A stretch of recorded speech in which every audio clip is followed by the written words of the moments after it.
Siddhivinayak public school 11तम वार्षिक उत्सव अनुष्ठित। ଏହି ଅବସରରେ मुख्य अतिथि भाव डॉक्टर दीपक भोरा जोगदे प्रदीप प्रज्वलन पूर्वक उत्सव को आनुष्ठानिक उद्घाटन करथिले।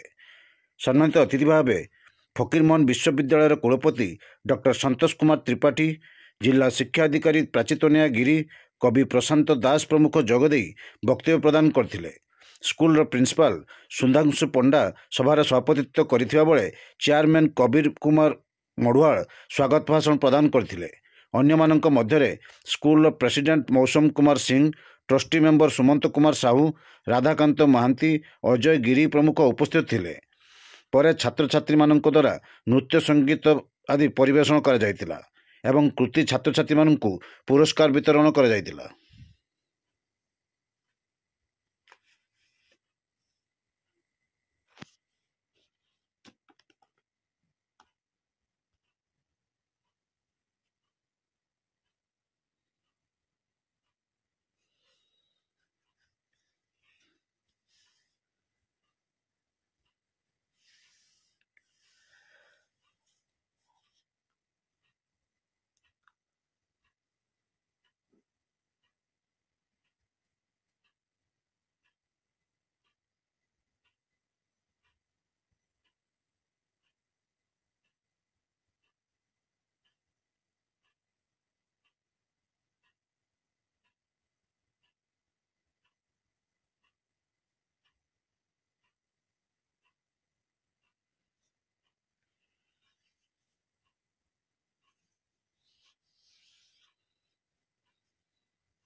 आपण माने गोटे कथा शुणे खुशी हे जे आज ये वर्ष जो आम स्कूल को नागल एसएससी जो परमिशन मिलछि से आपको बहुत प्रकार सहयोग आपण को सुस्थ शरीर और चिंता चेतना रे दीर्घायु करंतु एतिकी कामना करूछु।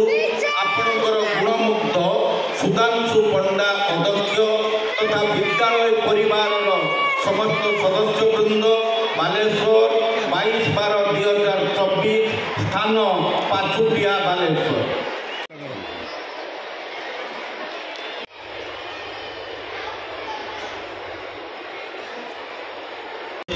स्मिता